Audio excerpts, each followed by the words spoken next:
Hi dear students, ഇപ്പോൾ നമ്മുടെ +1 focus ഏരിയയുടെ അടുത്ത ചാപ്റ്ററാണ്. നമ്മൾ 3 ചാപ്റ്റർ ഇപ്പോൾ ഓൾറെഡി ചെയ്ത് കഴിഞ്ഞിട്ടുണ്ട്. അപ്പോൾ ഇത് 4th ചാപ്റ്ററായ ബയോമോളിക്യൂൾസിൻ്റെ ഫോക്കസ് ഏരിയയിൽ വരുന്ന കാര്യങ്ങളാണ് ഡിസ്കസ് ചെയ്യുന്നത്. അപ്പോൾ ഇത് 2 വീഡിയോ ആക്കാൻ മാത്രം ഇല്ലാത്തത് കൊണ്ട് ഞാനത് ഒറ്റ വീഡിയോയിൽ തന്നെ കംപ്ലീറ്റ് പോർഷൻസ് കവർ ചെയ്തിട്ടുണ്ട്. അപ്പോൾ അതുകൊണ്ട് തന്നെ കുറച്ച് ലെങ്തി ആണെങ്കിലും അത് മിസ് ചെയ്യാതെ സ്കിപ്പ് ചെയ്യാതെ കംപ്ലീറ്റ് ആയിട്ട് കാണുക. ഓക്കെ, അപ്പോൾ നമുക്ക് എന്തൊക്കെയാണ് ഫോക്കസ് ഏരിയയിലുള്ളത് എന്ന് നോക്കാം. ആദ്യം ചാപ്റ്റർ ഇത് സുവോളജി 4 മൊത്തത്തിലാകുമ്പോൾ 9th ചാപ്റ്ററാണ്. പ്രൈമറി ആൻഡ് സെക്കൻഡറി മെറ്റബോളൈറ്റ്സ് ആണ് ആദ്യം. അപ്പോൾ അതിൽ പറഞ്ഞിരിക്കുന്നത് നോക്കൂ, ആ ടേബിൾ ടെക്സ്റ്റ് ബുക്കിൽ ഒരു ടേബിൾ ഉണ്ട്. ആ ഒരു ടേബിൾ മാത്രമാണ് ആവശ്യപ്പെട്ടിട്ടുള്ളത്. അതിൽ പറയുന്നത് സം സെക്കൻഡറി മെറ്റബോളൈറ്റ്സിൻ്റെ പേരുകളാണ് അവിടെ കാണിക്കുന്നത്. അപ്പോൾ അത് മാത്രമാണ് അവിടെ പറഞ്ഞിട്ടുള്ളൂ. അതാണ് നമുക്ക് ആദ്യം വേണ്ടത് കേട്ടോ.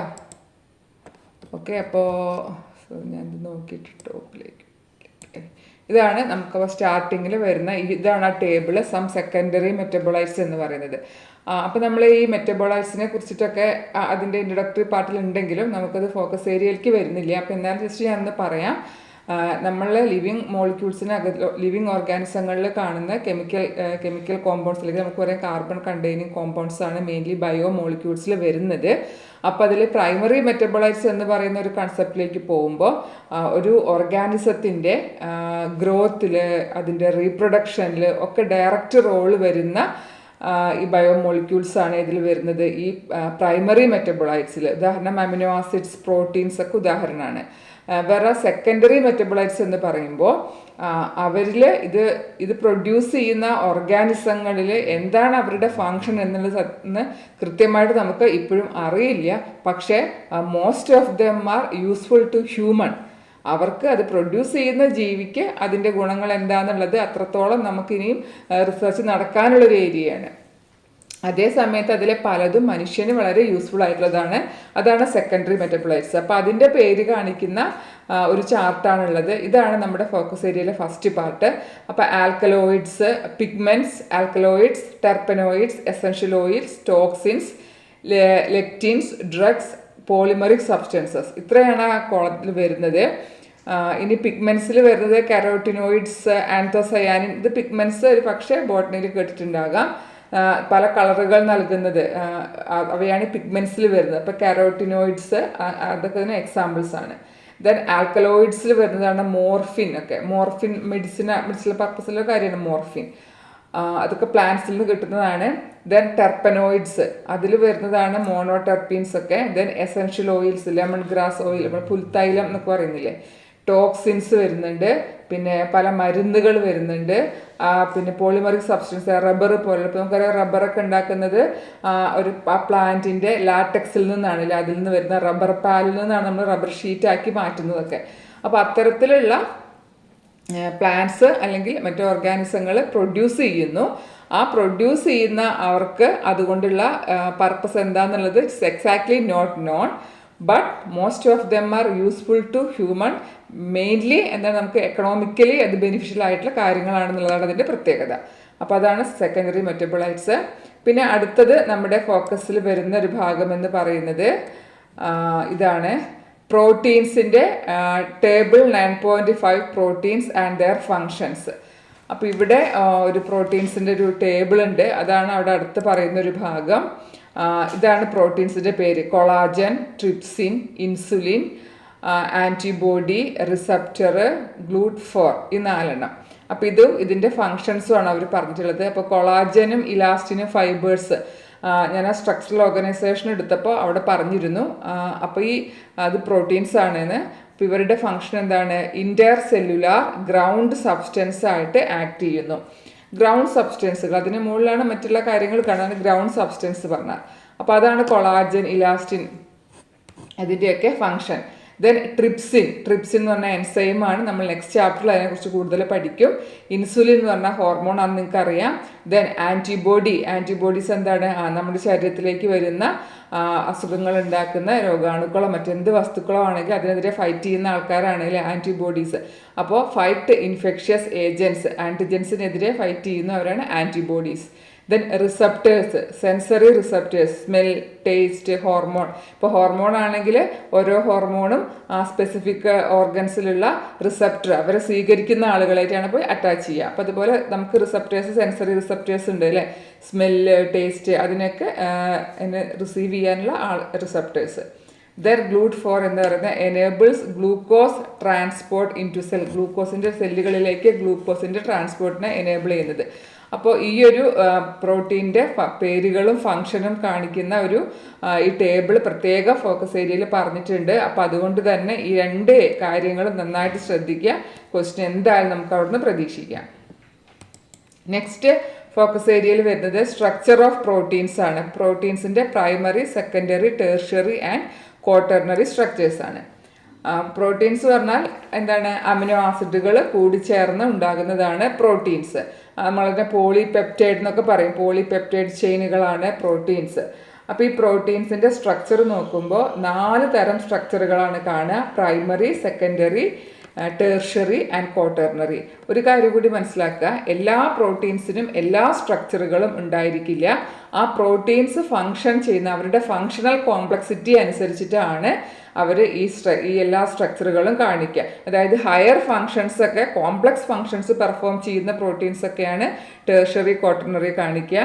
എന്നാൽ എല്ലാ പ്രോട്ടീൻസും കാണിക്കുന്ന സ്ട്രക്ചറാണ് പ്രൈമറി സ്ട്രക്ചർ. അതാണ് ആ ഡിഫറൻസ് എന്നുള്ളത്. സോ പ്രൈമറി സ്ട്രക്ചർ എന്ന് പറഞ്ഞാൽ വളരെ സിമ്പിളായിട്ടുള്ളതാണ്. അത് linear sequence of amino acids in A protein molecule. ഒരു പ്രോട്ടീൻ മോളിക്യൂൾസിലെ അമിനോ ആസിഡിൻ്റെ ലീനിയർ ആയിട്ടുള്ള ആ ഒരു അറേഞ്ച്മെൻറ്റ്, നമുക്ക് സീക്വൻഷ്യൽ ആയിട്ടുള്ള ആ ഒരു ഫസ്റ്റ്, സെക്കൻഡ്, തേർഡ്, ഫോർത്ത് അങ്ങനെയുള്ള ഒരു അറേഞ്ച്മെൻറ്റ്. അപ്പോൾ നമ്മൾ അതിന് ഇമാജിൻ ചെയ്യുകയാണെങ്കിൽ ഒരു ലൈനായിട്ട് നമുക്ക് ഇമാജിൻ ചെയ്യാം. അപ്പോൾ ആ ലൈനിൽ ഇങ്ങനെ ഞാൻ പറഞ്ഞ രീതിയിൽ 1, 2, 3, 4 അതാണ് ലീനിയർ അറേഞ്ച്മെൻറ്റ്. അപ്പോൾ അങ്ങനെ നോക്കുകയാണെങ്കിൽ ലെഫ്റ്റ് എൻഡ് റെപ്രസെൻ്റ് ചെയ്യുന്നത് ഫസ്റ്റ് അമിനോ ആസിഡിനെയും റൈറ്റ് എൻഡ് റെപ്രസെൻ്റ് ചെയ്യുന്നത് ലാസ്റ്റ് അമിനോ ആസിഡിനെയും. അതിൻ്റെ ഉള്ളിൽ കുറേ അമിനോ ആസിഡ് ഉണ്ടാവും. ഇപ്പോൾ ഒരു പ്രോട്ടീനിൽ 10 അമിനോ ആസിഡുകളാണെങ്കിൽ അതിൽ ലെഫ്റ്റ് എൻഡിൽ പറയുന്നത് ഏതാണ്? ഫസ്റ്റ് അമിനോ ആസിഡ് ആയിരിക്കും. റൈറ്റ് എൻഡിൽ ഏതായിരിക്കും? 10th അമിനോ ആസിഡ് ആയിരിക്കും. Okay, then the first amino acid നമ്മൾ പറയുന്ന പേരാണ് N terminal amino acid and the last amino acid is called C terminal amino acid. അപ്പോൾ 2 ടെർമിനൽസ് ഉണ്ടാവുക, ഒന്ന് എൻ ടെർമിനലും ഒന്ന് സി ടെർമിനലും. അപ്പോൾ അതിൻ്റെ കൂടെ ഒരു കാര്യം കൂടി പറയാം. നമ്മൾ അമിനോ ആസിഡിൻ്റെ ബേസിക് സ്ട്രക്ചർ ഫോക്കസ് ഏരിയയിൽ പറയാത്തത് കൊണ്ടുള്ളൊരു ബുദ്ധിമുട്ടാണ്.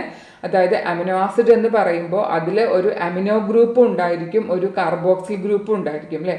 അമിനോ ഗ്രൂപ്പ് എന്ന് പറഞ്ഞാൽ ദാറ്റ് ഈസ് NH2 ഗ്രൂപ്പാണ്. ആൻഡ് കാർബോക്സിൽ എന്ന് പറഞ്ഞാൽ COH ഗ്രൂപ്പാണ്. അപ്പോൾ അതാണ് നമ്മൾ ഈ എൻ ടെർമിനലും ഒരു സി ടെർമിനലും വരുന്നത്. ദെൻ സെക്കൻഡറി സ്ട്രക്ചർ നോക്കുകയാണെങ്കിൽ, അപ്പോൾ ഈ പ്രൈമറി സ്ട്രക്ചർ വളരെ സിമ്പിളാണ്. നമുക്ക് പൊസിഷണൽ ഇൻഫോർമേഷനാണ് ശരിക്കും ആ ഒരു സ്ട്രക്ചറിൽ നിന്ന് കിട്ടുക. പൊസിഷണൽ ഇൻഫോർമേഷൻ എന്ന് പറഞ്ഞാൽ എന്താ? ഒരു സീക്വൻസ് ഓഫ് അമിനോ ആസിഡ് തന്നാൽ അതിലെ ഫസ്റ്റ് അമിനോ ആസിഡ് ഏതാണ്, 5th ഏതാണ്, 7th ഏതാണ്, അങ്ങനെ നമുക്ക് ഇൻഫോർമേഷൻ കിട്ടണമെങ്കിൽ തീർച്ചയായിട്ടും അതിനെ ഒരു ലീനിയർ ഫാഷനിൽ ഒരു ലൈനിൽ ഇങ്ങനെ അറേഞ്ച് ചെയ്താലേ കിട്ടുള്ളൂ. അപ്പോൾ ആ ഒരു പൊസിഷണൽ ഇൻഫോർമേഷനാണ് പ്രൈമറി സ്ട്രക്ചർ ഓഫ് പ്രോട്ടീൻസ് നമുക്ക് തരുന്നത്. എന്നാൽ അത് സിമ്പിളാണ്. സോ അത് അങ്ങനെ ഫുൾ ലെങ്ത്തിൽ അല്ലെങ്കിൽ ഒരു ഫുൾ ടൈമിൽ ആ ഒരു സ്ട്രക്ചറിലല്ല എക്സിസ്റ്റ് ചെയ്യുക. അത് പല സ്ട്രക്ചറൽ മോഡിഫിക്കേഷൻസ് സംഭവിക്കാം. അപ്പോൾ ഇതിൽ സെക്കൻഡറി സ്ട്രക്ചറിലേക്ക് പോകുമ്പോൾ ആ ഒരു നമ്മൾ പറഞ്ഞ ആ ഒരു സ്ട്രക്ചർ പിന്നെ ഈ ഹെലിക്കൽ, അതായത് അത് പല രീതിയിൽ മടങ്ങാം, ഫോൾഡ് ചെയ്യാം. അങ്ങനെ ഫോൾഡ് ചെയ്തിട്ട് ഉണ്ടാകുന്ന സ്ട്രക്ചറാണ് സെക്കൻഡറിയിൽ വരിക. അപ്പോൾ നമുക്കിവിടെ പറയാനുള്ളത് ഹെലിക്കൽ സ്ട്രക്ചറാണ്. Secondary helical structure of protein, അതായത് ഒരു സ്റ്റെയർ കേസ് പോലെ, ഗോവണിയിലെ പിരിയൻ ഗോവണി അങ്ങനെ പറയില്ലേ, അതാണ് ആ ഒരു ഹെലിക്കൽ സ്ട്രക്ചർ. ഡയഗ്രാംസ് താഴത്തുണ്ട്, ഞാൻ കാണിക്കാം. സോ സെക്കൻഡറിയിൽ എന്ത് മനസ്സിലാക്കണം? ഹെലിക്കൽ സ്ട്രക്ചറാണ് വരിക. ആൻഡ് ടേർഷ്യറി ശരിക്കും പറഞ്ഞാൽ നമുക്കൊരു 3 ഡയമെൻഷണൽ അല്ലെങ്കിൽ ഈ പ്രോട്ടീൻ ത്രെഡ് ഒരു നെറ്റ്വർക്ക് പോലെ ഫോം ചെയ്യുക, അതല്ലെങ്കിൽ അതെല്ലാം കൂടെ അങ്ങോട്ടും ഇങ്ങോട്ടും ഒക്കെ ഒരു ബോളിൻ്റെ രൂപത്തിൽ ഫോം ചെയ്യുക. ഇതൊക്കെയാണ് ഇതിൽ വരിക ടേർഷ്യറി സ്ട്രക്ചറിൽ. the polypeptide chain of protein molecule bend and fold to attain a 3-dimensional shape. ആ ഒരു 3-dimensional സ്ട്രക്ചറിനെ പറയുന്ന പേരാണ് ടേർഷ്യറി സ്ട്രക്ചർ. അപ്പോൾ പല ഇമ്പോർട്ടൻ്റ് ആയിട്ടുള്ള ബയോളജിക്കൽ ആക്ടിവിറ്റീസിനും ഇത്തരം ടേർഷ്യറി സ്ട്രക്ചർ ആവശ്യമാണ്. ദെൻ ക്വാട്ടർണറി ആകുമ്പോൾ ഇത് മെയിൻലി കാണുക ഒന്നിൽ കൂടുതൽ പോളിപെപ്റ്റൈഡ് ചെയിൻസുകൾ ഉള്ള ഒരു പ്രോട്ടീൻസിലാണ് കാണുക. That is more than 1 polypeptide chains unite together to form the complicated folded structure. അതിൽ ഒന്നിൽ കൂടുതൽ പോളിപെപ്റ്റൈഡ് ചെയിനുകൾ ഉണ്ടാവും. അവരെ ഓരോന്നും ഇങ്ങനെ ഫോൾഡ് ചെയ്തിട്ട് ഓരോ യൂണിറ്റുകളായിട്ട് മാറിയിട്ടുണ്ടാവും. അത്തരം സ്ട്രക്ചറാണ് ക്വാട്ടർണറി. അപ്പോൾ ഇതിൻ്റെ ഒരു ഉദാഹരണം പറയുകയാണെങ്കിൽ ഹീമോഗ്ലോബിൻ നമുക്കറിയാവുന്ന കാര്യമാണ്. അപ്പോൾ ഈ അഡൾട്ട് ഹീമോഗ്ലോബിന് 4 പോളിപെപ്റ്റൈഡ് ചെയിൻസ് ആണ് ഉണ്ടാവുക. ഹീമോഗ്ലോബിൻ എന്ന് പറയുന്നത് അത് ഹീം എന്ന് പറയുന്ന ഒരു അയൺ കണ്ടെയ്നിങ് പാർട്ടും ഗ്ലോബിൻ എന്ന് പറയുന്ന ഒരു പ്രോട്ടീൻ പാർട്ടും ചേർന്നതാണ്. അപ്പോൾ നമ്മളിപ്പോൾ പറയുന്ന ഏതാണ്? ആ പ്രോട്ടീൻ പാർട്ടിനെ കുറിച്ചിട്ടാണ്. അപ്പോൾ അതിൽ 4 പോളിപെപ്റ്റൈഡ് ചെയിനുകൾ ഉണ്ടായിരിക്കും. 2 എണ്ണം സിമിലർ, അതിനെ ആൽഫ എന്നും മറ്റുള്ള 2 എണ്ണം തമ്മിൽ സാമ്യമുണ്ട്, അവരെന്താണ്? ബീറ്റ. സോ 2 ആൽഫ ചെയിനും 2 ബീറ്റ ചെയിനും ചേർന്നതാണ് നമ്മുടെ ഈ പറയുന്ന ഈ ഹീമോഗ്ലോബിൻ്റെ 4 polypeptide chains. So 2 identical chains alpha and other 2 identical chains beta. The alpha and beta chains folded together to form a compact globular structure. ഒരു ഇത് 4 എണ്ണം കൂടെ ഫോൾഡ് ചെയ്തിട്ട് അത് ഒരുമിച്ച് ഒരു കോമ്പാക്റ്റ് ഗ്ലോബുലർ സ്ട്രക്ചർ ആയിട്ട് മാറിയിരിക്കുകയാണ്. ദാറ്റ് ഈസ് ദ ഹീമോഗ്ലോബിൻ എന്ന് പറയുന്നത്. അപ്പോൾ ഇത്രയേ ഉള്ളൂ അതിൻ്റെ സമ്മറി എന്ന് പറയുന്നത്. Primary, secondary, tertiary and quaternary structure. Primary സ്ട്രക്ചറിൽ വരുന്നത് ലീനിയർ ആയിട്ടുള്ള ലൈനായിട്ടുള്ള അറേഞ്ച്മെൻറ്റും, സെക്കൻഡറി സ്ട്രക്ചറിൽ ഹെലിക്കൽ അറേഞ്ച്മെൻറ്റും, ടേർഷ്യറി നമുക്ക് പറയാം 3-dimensional ആയിട്ടുള്ള അറേഞ്ച്മെൻറ്റും, ഫോർത്ത് എന്ന് പറയുമ്പോൾ അത് ഏറ്റവും ഹയർ ഫങ്ഷൻസ് ഒക്കെ പെർഫോം ചെയ്യുന്ന പ്രോട്ടീൻസിൽ കാണുന്നതാണ്. ഉദാഹരണം നമ്മൾ ഹീമോഗ്ലോബിൻ പറഞ്ഞു, അത് മെയിൻലി ഇത് ഓരോരോ സബ് യൂണിറ്റുകളൊക്കെ ആയിട്ടാണ് കാണുക. ഇത് കണ്ടു, ഇതുപോലെ അങ്ങനെ സബ് യൂണിറ്റുകളായിട്ടാണ് ക്വാട്ടർണറി കാണുക. ദെൻ ഇതാണ് ടേർഷ്യറി എന്ന് പറയുമ്പോൾ 3-dimensional ആയിട്ടുള്ളൊരു സ്ട്രക്ചറാണ്. ഇതാണ് ഹെലിക്കൽ. സെക്കൻഡറി സ്ട്രക്ചർ എന്ന് പറയുന്നത് ഇതാണ് helical structure. And this one is A primary structure. വളരെ സിമ്പിൾ ആയിട്ടുള്ള ലീനിയർ ആയിട്ടുള്ള arrangement. So primary, secondary, tertiary and quaternary structure. ഇതാണ് പ്രോട്ടീൻ്റെ സ്ട്രക്ചറിനെ കുറിച്ചിട്ടുള്ളത്.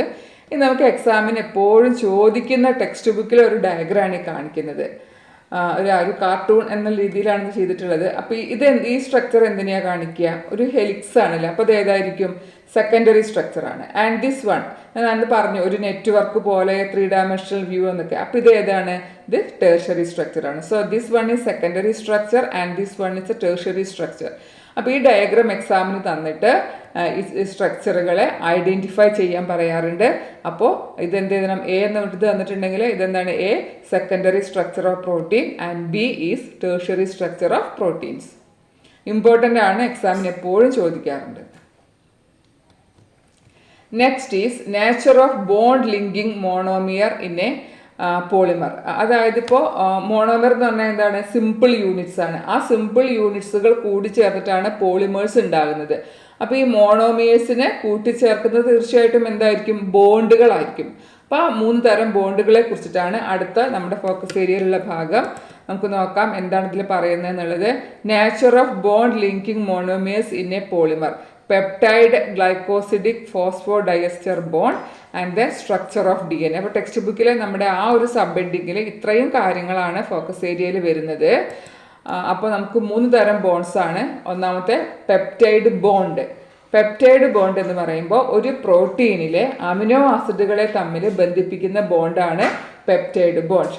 So, in a polypeptide or a protein, amino acids are linked by a peptide bond. ഒരു പ്രോട്ടീനിലെ amino ആസിഡുകൾ ഇപ്പോൾ നേരത്തെ പറഞ്ഞു, amino acid A1, A2, A3, A4. അപ്പോൾ അവരെ തമ്മിൽ ബന്ധിപ്പിക്കുന്ന ബോണ്ട്, അതാണ് പെപ്റ്റൈഡ് ബോണ്ട്. ഇനി ഓരോ പെപ്റ്റൈഡ് ബോണ്ടും എങ്ങനെയാണ് ഫോം ചെയ്യാന്നാണ്. Each peptide bond is formed by the reaction between the carboxyl group of one amino acid with the amino group of the next amino acid with the elimination of A water molecule. അതായത് ഈ peptide bond form ചെയ്യുക. ഇപ്പോൾ നേരത്തെ സ്ട്രക്ചറുകൾ ഞാൻ പറഞ്ഞു, amino ആസിഡിൽ ഒരു amino that is NH2 ഗ്രൂപ്പും ഒരു കാർബോക്സിൽ ദാറ്റ് ഇസ് COH ഗ്രൂപ്പും ഉണ്ട്. അപ്പോൾ ഇതിൽ തമ്മിൽ ഈ ഒരു അമിനോ ആസിഡിൻ്റെ കാർബോക്സിൽ ഗ്രൂപ്പും തൊട്ടടുത്ത അമിനോ ആസിഡിൻ്റെ NH2 ഗ്രൂപ്പും തമ്മിൽ റിയാക്ട് ചെയ്തിട്ട് ഒരു വാട്ടർ മോളിക്യൂളിനെ എലിമിനേറ്റ് ചെയ്യുന്നത് that is A dehydration reaction അല്ലെ. ഒരു കെമിക്കൽ റിയാക്ഷനിൽ വാട്ടർ മോളിക്യൂളിനെ എലിമിനേറ്റ് ചെയ്ത് നമ്മൾ എന്ത് പറയുക, ഡീഹൈഡ്രേഷൻ ആണ് അല്ലേ. അപ്പോൾ അത്തരം ഒരു റിയാക്ഷൻ്റെ ഫലമായിട്ടാണ് ഈ പെപ്റ്റൈഡ് ബോണ്ട് ഫോം ചെയ്യുന്നത്. ദെൻ ഗ്ലൈക്കോസിഡിക് ബോണ്ടാണ് നെക്സ്റ്റ് വൺ. അപ്പോൾ ഗ്ലൈക്കോസിഡിക് ബോണ്ട് എന്ന് പറയുമ്പോൾ പോളിസാക്രൈഡ് സ്റ്റാർച്ച്, സെല്ലുലോസ് അങ്ങനത്തെ കാര്യങ്ങളൊക്കെ ഉണ്ടല്ലോ. അപ്പോൾ അതാണ് പോളിസാക്രൈഡ്. അപ്പോൾ ആ പോളിസാക്രൈഡ് ഉണ്ടായിട്ടുള്ളത് സിമ്പിൾ ഷുഗേഴ്സായ മോണോസാക്രൈഡ്സ് കൊണ്ടാണ്. ദാറ്റ് ഈസ് ഗ്ലൂക്കോസ്, ഫ്രക്ടോസ് ഒക്കെ. അപ്പോൾ അത്തരത്തിലുള്ള മോണോസാക്രൈഡുകൾ കൂടിച്ചേർന്ന് പോളിസാക്രൈഡുകളായി മാറുന്നു. അപ്പോൾ അവിടെ വരുന്ന ബോണ്ടാണ് glycosidic bond. In a polysaccharide, individual monosaccharides are linked by glycosidic bond which is formed between two carbon atoms of the adjacent monosaccharide. തൊട്ടടുത്തുള്ള മോണോസാക്രൈഡിൻ്റെ കാർബൺ ആറ്റംസുകൾ കൂടി ചേർന്നിട്ടാണ് ഗ്ലൈക്കോസിഡിക് ബോണ്ട് ഫോം ചെയ്യുന്നത്. Then phosphodiester bond. Phosphodiester bond എന്ന് പറഞ്ഞാൽ nucleic ആസിഡ്സിൽ കാണുന്നുണ്ട്. In nucleic acid phosphate is attached to sugar by an ester bond. Nucleic acid ആകുമ്പോൾ DNA RNA ഒക്കെ. അപ്പോൾ അവിടെ നമുക്കറിയാം നൈട്രജൻ ബേസും ഷുഗറും ഫോസ്ഫേറ്റും ആണുള്ളത്. സോ ഫോസ്ഫേറ്റ് എന്തിനോട് അറ്റാച്ച് ചെയ്യുന്നു, to sugar by an ester bond. അത്തരത്തിലുള്ള രണ്ട് എസ്റ്റർ ബോണ്ട് അതായത് ഫോസ്ഫോഡയസ്റ്റർ ബോണ്ട്. അപ്പം നിങ്ങൾ ഇതിൽ ക്വസ്റ്റ്യൻ എങ്ങനെ വരികയെന്ന് ചോദിച്ചാൽ, ഇപ്പോൾ കുറച്ച് കോമ്പൗണ്ട്സിന് തരും. ഇപ്പം അതിൽ കൊളാജൻ ഉണ്ടാകാം, ദെൻ സ്റ്റാർച്ച് ഒരെണ്ണം തരാം, ദെൻ DNA RNA അങ്ങനെയുള്ള എന്തെങ്കിലും സംഭവങ്ങൾ തരിക. എന്നിട്ട് നമ്മളോട് പറയാം ബോണ്ടിൻ്റെ അടിസ്ഥാനത്തിൽ അവരെ കാറ്റഗറൈസ് ചെയ്യാൻ പറയാം. അതായത് നമുക്ക് തന്നിരിക്കുന്നത് പ്രോട്ടീൻ ആണെങ്കിൽ അതിലെ ബോണ്ട് ഏതായിരിക്കും, പെപ്റ്റൈഡ് ബോണ്ടായിരിക്കും. കാർബോഹൈഡ്രേറ്റ് ആണെങ്കിൽ ഗ്ലൈക്കോസിഡിക് ബോണ്ടായിരിക്കും. ആൻഡ് ദെൻ ഈ ന്യൂക്ലിക് ആസിഡ് കാര്യങ്ങളാണെങ്കിൽ അവിടെ ഫോസ്ഫോഡയസ്റ്റർ ബോണ്ട്. അപ്പം അങ്ങനെയാണ് മിക്കവാറും ഇവിടുന്ന് ക്വസ്റ്റ്യൻസ് ചോദിക്കാറ്. അപ്പോൾ ഈ 3 ബോണ്ടുകളൊന്ന് ശ്രദ്ധിക്കണം. ആൻഡ് ദെൻ നെക്സ്റ്റ് നമ്മുടെ ഫോക്കസ് ഏരിയയിൽ ഞാൻ പറഞ്ഞിരുന്നു അതിൻ്റെ കൂടെ തന്നെ സ്ട്രക്ചർ ഓഫ് DNA ആണ്. സ്ട്രക്ചർ ഓഫ് DNA നമുക്ക് ഈ ഒരു 4, 3, 2 ഒക്കെ മാർക്കിന് ക്വസ്റ്റ്യൻ വരുന്നൊരു ഏരിയയാണിത് കേട്ടോ. അപ്പോൾ DNA ചെറിയ ക്ലാസ്സിൽ കേട്ടിട്ടുണ്ടാവും. നമുക്ക് അതിൻ്റെ കുറച്ചുകൂടി കൂടുതൽ കാര്യങ്ങൾ ഇവിടെ വേണം. അതായത് ഇപ്പോൾ DNA ന്യൂക്ലിക് ആസിഡ് ആണെന്ന് അറിയാം, ഡീഓക്സി റൈബോ ന്യൂക്ലിക് ആസിഡ് അല്ലേ. അതിൽ നൈട്രജൻ ബേസും ഷുഗറും ഫോസ്ഫേറ്റും ആണ് ഉണ്ടായിരിക്കുക. ഇനി അതിൽ നൈട്രജൻ ബേസ് ആണെന്ന് നിങ്ങൾക്കറിയാം. എന്നാൽ അത് 2 തരം നൈട്രജൻ ബേസുകളുണ്ട്, പ്യൂരിനുകളും പിരമിഡിൻസും. അതാണ് രണ്ടിൻ്റെ പേര്. പ്യൂരിൻസിൽ വരിക അഡിനിനും ഗ്വാനിനും ആണ്. എന്നാൽ പിരമിഡിനിൽ സൈറ്റോസിനും തൈമിനുമാണ് കാണുന്നത്. ഓക്കെ, അപ്പോൾ ഏതൊക്കെയാണ് DNA ബേസുകൾ എന്നുള്ളത് മനസ്സിലാക്കണം. Adenine, thymine, guanine, cytosine. Okay, 4 എണ്ണമാണ് കാണുക. ഷുഗറിൻ്റെ പേരെന്താണ്, ഡിയോക്സി റൈബോസ് എന്നുള്ളതാണ് ഷുഗറിൻ്റെ പേര്. ഇനി ഇതിൻ്റെ ഒരു സ്ട്രക്ചർ പറയുമ്പോൾ ഒരുപാട് മോഡൽസുകൾ വന്നെങ്കിലും അതിലെ മോസ്റ്റ് ആക്സെപ്റ്റഡ് ആയ മോഡലാണ് Watson and Crick model of DNA. അപ്പോൾ അവർ പ്രപ്പോസ് ചെയ്ത ഒരു മോഡലാണ് double helical model of DNA. It is A double helix ആണ് എന്നാണ് വാട്സണും ക്രിക്കും പറഞ്ഞത്. അപ്പോൾ അതിൻ്റെ കുറച്ച് ബേസിക് ആയിട്ടുള്ള കാര്യങ്ങൾ, എന്തൊക്കെയാണ് അതിൻ്റെ ഫീച്ചേഴ്സ് എന്നുള്ളത് 2 മാർക്കിനൊക്കെ നിങ്ങൾക്ക് ചോദിക്കാം. അപ്പോൾ ആ പോയിന്റ്സ് ആണ് ഇവിടെ പറയുന്നത് കേട്ടോ. അപ്പോൾ this model says that DNA exist as a double helix. DNA ഒരു ഡബിൾ ഹെലിക്സ് അല്ലെ, പിരിയൻ ഗോവണിയാണ്, ഒരു ഡബിൾ ചുറ്റിലുള്ള പിരിയൻ ഗോവണിയായിട്ട് കാണുന്നു. The 2 strands of the polynucleotide. അപ്പോൾ ഒരു ടേം അവിടെ വന്നു, എന്തുകൊണ്ടാണ് അവിടെ പോളിന്യൂക്ലിയോട്ടൈഡ് വന്നത്? അപ്പോൾ നമുക്ക് ഈ ബേസിക് കാര്യങ്ങളില്ലാതെ ഫോക്കസ് ഏരിയയുടെ ഒരു പ്രശ്നം കൊണ്ടാണ്. അപ്പോൾ നൈട്രജൻ ബേസും ഷുഗറും ഫോസ്ഫേറ്റും ഉണ്ട് അല്ലേ. അപ്പോൾ അതിലെ ഈ അവർ 3 ആളും കൂടിച്ചേർന്ന് ആദ്യം ന്യൂക്ലിയോട്ടൈഡുകളായിട്ട് പിന്നീട് അത്തരത്തിലുള്ള കുറേ ന്യൂക്ലിയോട്ടൈഡുകൾ കൂടിച്ചേർന്നിട്ടാണ് ന്യൂക്ലിക് ആസിഡ് ആയിട്ട് മാറുന്നത്. ഓക്കെ, അതുകൊണ്ടാണ് പോളി ന്യൂക്ലിയോടൈഡ് എന്നുള്ള പേര് അവിടെ വരാൻ കാരണം. എനിവേ 2 സ്ട്രാൻഡ് ഉണ്ടാവും എന്നറിയാലോ. ആ 2 സ്ട്രാൻഡുകളും ഓപ്പോസിറ്റ് ഡയറക്ഷനിലാണ് റൺ ചെയ്യുന്നത്. അതുകൊണ്ടാണ് അതിന് ആൻറ്റി പാരലൽ. ഇപ്പോൾ ഒന്ന് ഇവിടുന്ന് ഇങ്ങോട്ടാണ് പോകുന്നതെങ്കിൽ മറ്റേത് അവിടുന്ന് ഇങ്ങോട്ടായിരിക്കും പോകുന്നത്. It is anti parallel, opposite ഡയറക്ഷനിൽ പോവാം. ദ ബാക്ക് ബോൺ എന്ന് പറയുന്നത് ഷുഗർ, ഫോസ്ഫേറ്റ് ഷുഗർ, ആ ഒരു സ്ട്രക്ചറിലാണ് ബാക്ക് ബോൺ കാണുക. അതിൽ നിന്ന് പ്രൊജക്റ്റ് ചെയ്ത് നിൽക്കുന്ന രീതിയിലാണ് ആരെ കാണാൻ, നൈട്രജൻ ബേസിനെ കാണുന്നത്. ഇത് നമുക്ക് വളരെ പ്രധാനപ്പെട്ട ഒരു കാര്യമാണ്. ഇത് മാത്രമായിട്ടും ക്വസ്റ്റ്യൻ ചോദിക്കാം. അപ്പോൾ അഡിനിനും ഗ്വാനിനും പ്യൂരിൻസ് ആണെന്നും തൈമിനും സൈറ്റോസിനും പിരമിഡിൻസ് ആണെന്ന് നമ്മൾ നേരത്തെ പറഞ്ഞു. അപ്പോൾ അഡിനിൻ ഓഫ് 1 സ്ട്രാൻഡ്, ഒരു സ്ട്രാൻഡിലെ adenine pairs with thymine of other strand, ഒരു സ്ട്രാൻഡിലെ അഡിനിനും മറ്റേ സ്ട്രാൻഡിലെ തൈമിനും കൂടെയാണ് ബോണ്ട് ഫോം ചെയ്യുക. അപ്പോൾ അവിടെ പഠിച്ചോളാം AT അല്ലേ, അവരാണ് ബോണ്ട് ഫോം ചെയ്യുക. പിന്നെ ബാക്കിയുള്ളത് ആരാണ്, ജിയും സിയും ആണ്. That is guanine and cytosine, അവർ രണ്ടാളും കൂടെ ബോണ്ട് ഫോം ചെയ്യുന്നു. അപ്പോൾ അതൊരു പ്രധാനപ്പെട്ട കാര്യം. മറ്റു പ്രധാനപ്പെട്ട കാര്യമാണ് ഏത് ബോണ്ടുകളാണ് ഉണ്ടാകുക, അത് എത്ര എണ്ണം വീതമാണ് എന്നുള്ളത്. അത് എക്സാമിന് ചോദിക്കാറുണ്ട്. So adenine pairs with thymine by 2 hydrogen bonds and guanine with cytosine by 3 hydrogen bonds. That means A double bond T and G triple bond C. അങ്ങനെ തന്നെ ഒന്ന് പഠിച്ചു വെച്ചേക്കുക കേട്ടോ. അപ്പോൾ A ഡബിൾ ബോണ്ട് 2 ഹൈഡ്രജൻ ബോണ്ടാണ്, ആൻഡ് ദെൻ G ട്രിപ്പിൾ ബോണ്ടാണ്, C 3 hydrogen bond. ഇനി ഇവിടെ നമുക്ക് ടേണുകളായിട്ടാണല്ലോ കാണുക. അതിൽ ഒരു ഫുൾ ടേണിൽ, ഒരു സ്റ്റെയർ കേസിൻ്റെ ഒരു ഫുൾ ടേണിൽ 10 ബേസ് പെയറുകളാണ് ഉണ്ടാവുക. ഒരു ടേണിൻ്റെ ലെങ്ത് എന്ന് പറയുന്നത് 34 ആങ്സ്ട്രോം ആണ്. അപ്പോൾ തീർച്ചയായിട്ടും 2 ബേസുകൾ തമ്മിൽ ഡിസ്റ്റൻസ് എത്രയായിരിക്കും, ബേസ് പെയർസ് തമ്മിൽ ഡിസ്റ്റൻസ് 3.4 ആങ്സ്ട്രോം ആയിരിക്കും. ഇപ്പോൾ ഇതുപോലത്തെ ഇങ്ങനെ കുറേ പിരികളായിട്ടാണ് കാണുക അല്ലേ. അപ്പോൾ ഒരെണ്ണത്തിൻ്റെ ഉള്ളിൽ 10 ബേസ് പെയർസ് ഉണ്ടായിരിക്കും. ഇതിൻ്റെ മൊത്തം നമ്മൾ അതിൻ്റെ ലെങ്തോ നോക്കുകയാണെങ്കിൽ 34 ആങ്സ്ട്രോം ആയിരിക്കും. അപ്പോൾ തീർച്ചയായിട്ടും സബ്സീക്വൻ്റ് ആയിട്ട് വരുന്ന ബേസ് പെയർസ് തമ്മിൽ ഡിസ്റ്റൻസ് എത്രയായിരിക്കും, 3.4 ആയിരിക്കും. ദെൻ ഇത്തരം DNA നമ്മൾ പറയുന്ന പേരാണ് BDNA, ബീറ്റ DNA എന്നൊക്കെ പറയും. ഇതിലേതെങ്കിലും ഒരു 4 പോയിന്റ്, ഇതെന്തായാലും വളരെ ഇമ്പോർട്ടൻ്റ് ആണ്. അതുപോലെ ആൻറ്റി പാരലൽ എന്നുള്ള പോയിന്റ് നിങ്ങൾക്ക് എഴുതാം. ഇതാണ് back born, nitrogen base project ചെയ്ത് നിൽക്കുന്നു. അപ്പോൾ ഏതെങ്കിലും 4-5 പോയിന്റ് ഒക്കെ ഒന്ന് പഠിച്ചു വെച്ചേക്കാം കേട്ടോ. Then factors affecting enzyme activity. Enzyme ആക്ടിവിറ്റീനെ അഫക്റ്റ് ചെയ്യുന്ന ഫാക്ടേഴ്സ് എന്തൊക്കെയാണ്? അപ്പോൾ എൻസൈം എന്താണെന്നുള്ളത് ഒന്ന് ആദ്യം പറയണം. അതായത് നമ്മുടെ ലിവിങ് ബോഡിക്ക് അകത്ത് നടക്കുന്ന കെമിക്കൽ റിയാക്ഷനെ കാറ്റലൈസ് ചെയ്യുന്ന ആൾക്കാർ. That means enzymes are biological catalyst. Okay, അപ്പോൾ അതിനെ അഫക്റ്റ് ചെയ്യുന്ന ഫാക്ടേഴ്സിൽ ടെമ്പറേച്ചർ ഉണ്ട്, pH ഉണ്ട്, ദെൻ സബ്സ്ട്രേറ്റ് കോൺസെൻട്രേഷൻ. ഇത് 3 ആണ് നമുക്കുള്ളത്. ടെമ്പറേച്ചറും pHഉം ഒരുമിച്ച് പറയാവുന്നതേ ഉള്ളൂ, വളരെ സിമ്പിളാണ്. അതായത് ഓരോ എൻസൈമും the enzymes show highest activity at a particular temperature and pH called the optimum temperature and pH. ഓരോ എൻസൈമും ഏറ്റവും കൂടുതൽ ആക്ടിവിറ്റി കാണിക്കുക ഒരു പ്രത്യേക ടെമ്പറേച്ചറിലും pHലും ആയിരിക്കും.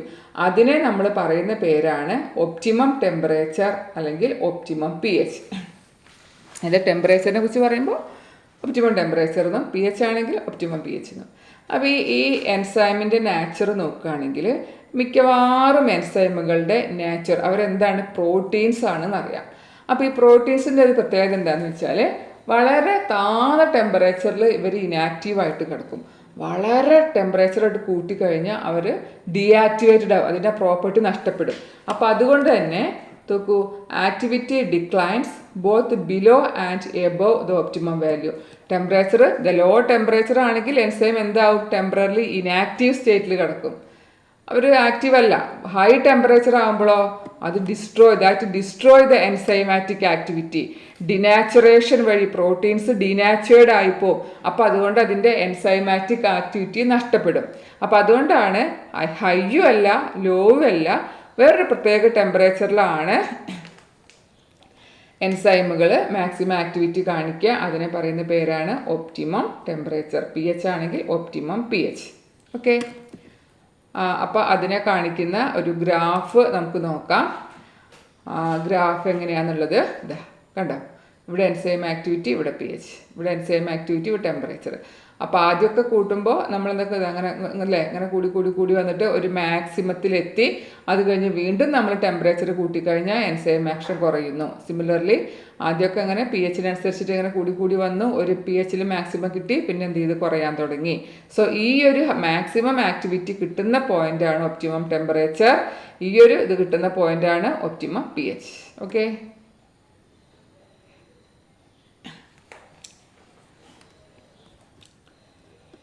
നെക്സ്റ്റ് ഈസ് അടുത്തൊരു ഫാക്ടർ എന്തായിരുന്നു, സബ്സ്ട്രേറ്റ് കോൺസെൻട്രേഷൻ ആണ്.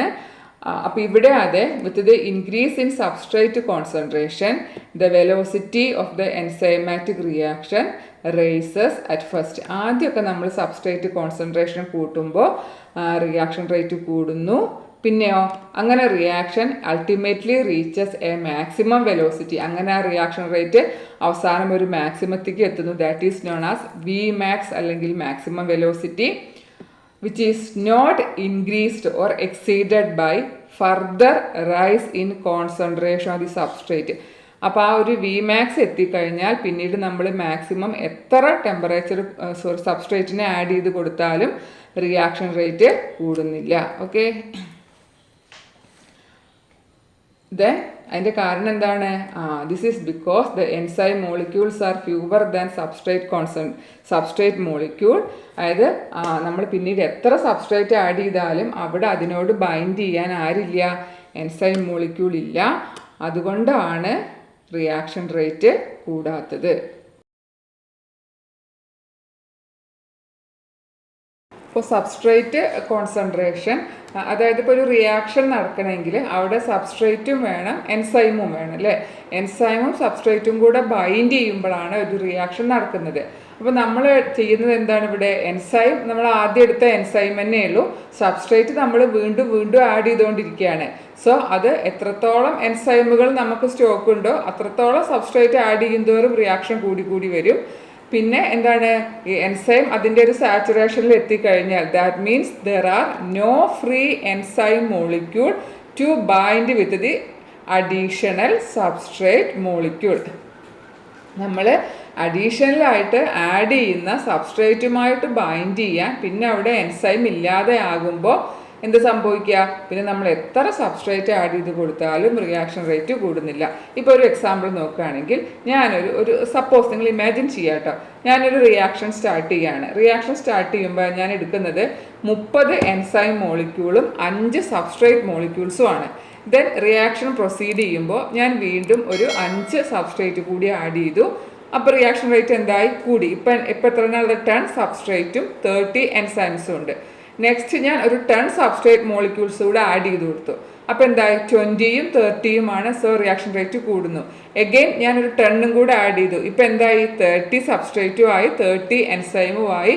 സോ അപ്പോൾ റിയാക്ഷൻ ഏറ്റവും സ്പീഡിൽ നടക്കുന്നു. ദാറ്റ് ഈസ് നമ്മൾ പറഞ്ഞ Vmax അല്ലെങ്കിൽ മാക്സിമം വെലോസിറ്റി. ദെൻ എഗെയിൻ ഞാനൊരു 10 സബ്സ്ട്രേറ്റ് കൂടി ആഡ് ചെയ്യുന്നു. ഇപ്പോൾ സബ്സ്ട്രേറ്റ് 40ഉം എൻസൈം 30ഉം. റിയാക്ഷൻ റേറ്റ് കൂടുമോ, ഇല്ല. കാരണം എന്താണ്, അവിടെ ആ സബ്സ്ട്രേറ്റുമായിട്ട് ബൈൻഡ് ചെയ്യാൻ ആരില്ല. നമ്മുടെ ആകെ 30 എൻസൈമേ ഉള്ളൂ. അവർ 30 സബ്സ്ട്രേറ്റുമായി ജോയിൻ ചെയ്ത് കഴിഞ്ഞു. പിന്നീട് ആഡ് ചെയ്ത 10 സബ്സ്ട്രേറ്റിനോട് ചേരാൻ അവിടെ ആരുമില്ല, എൻസൈം ഇല്ല. അപ്പം അതുകൊണ്ടാണ് Vmax കണ്ടോ, ഈ ഒരു Vmax കഴിഞ്ഞാൽ പിന്നീട് വീണ്ടും നമ്മൾ സബ്സ്ട്രേറ്റ് ആഡ് ചെയ്താലും റേറ്റ് കുറയില്ല. പക്ഷെ എന്താണ്, ഇതിങ്ങനെ സ്റ്റഡി ആയിട്ട് സ്റ്റേഷനറി ആയിട്ട് പൊയ്ക്കൊണ്ടിരിക്കും. അപ്പോൾ ഈ ഒരു പോയിൻ്റാണ് Vmax. ഓക്കെ, അപ്പോൾ ആ 3 കാര്യങ്ങൾ നന്നായി പഠിക്കണം, pH, temperature, then substrate concentration. Okay, then നമ്മുടെ ഇതിൻ്റെ ഏകദേശം ലാസ്റ്റിലോട്ട് കിടക്കുകയാണ്. That is classification and nomenclature of enzyme. എൻസൈമിനെ എങ്ങനെ ക്ലാസിഫൈ ചെയ്യാം, അതോടൊപ്പം അതിന് എങ്ങനെ പേര് കൊടുക്കാം എന്നുള്ള കാര്യമാണ്. അപ്പോൾ എൻസൈമിനെ അവർ എന്ത് തരം ആക്ടിവിറ്റിയാണോ കാറ്റലൈസ് ചെയ്യുന്നത് അതിനെ അടിസ്ഥാനമാക്കിയിട്ടാണ് അവർക്ക് പേരുള്ളത്. അപ്പോൾ നമുക്ക് 6 ക്ലാസ്സുകൾ ഇവിടെ പറയുന്നുണ്ട്. Oxidoreductase, transferase, hydrolase, lyases, isomerases and ligases. ഇതാണ് 6 ക്ലാസ് ഓഫ് എൻസൈംസ്. ഇനി അവർ ചെയ്യുന്ന പണികൾ എന്താണെന്ന് കൂടെ നിങ്ങളുടെ ടെക്സ്റ്റിൽ പറയുന്നുണ്ട്. അപ്പോൾ ഇത് ഞാൻ ടെക്സ്റ്റിൽ അതേ സാധനം ഇങ്ങോട്ട് കോപ്പി ചെയ്തതാണ്. കാരണം ഇത് തന്നിട്ട് എക്സാമിന് ചോദിക്കാറുണ്ട് കേട്ടോ.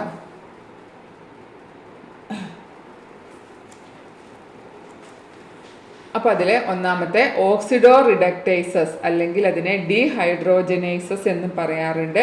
ആ പേരിന്ന് തന്നെ അത് ചെയ്യുന്ന ജോലി എന്താണെന്ന് വ്യക്തമാണ് അല്ലേ. ഓക്സിഡേഷൻ റിഡക്ഷൻ റിയാക്ഷനെ കാറ്റലൈസ് ചെയ്യുന്നു എന്നുള്ളതാണ് അതിൻ്റെ work. S reduced plus oxidised എന്തായി, തിരിച്ചായി അല്ലേ. S oxidised plus S dash reduced.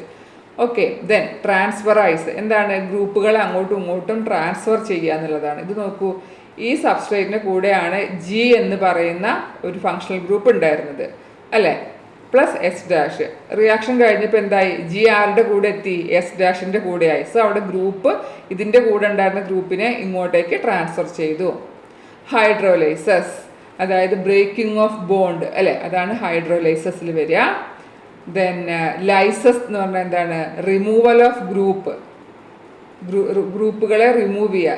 CX CY ഇതിനെന്ത് ചെയ്യുന്നു, ഈ 2 ഗ്രൂപ്പുകളെ റിമൂവ് ചെയ്തു. അങ്ങനെ ഇവിടെ ഒരു ഡബിൾ ബോണ്ട് ഫോം ചെയ്തു അല്ലേ. ദാറ്റ് ഈസ് റിമൂവൽ ഓഫ് ഗ്രൂപ്പുകളാണ് ലൈസസ്.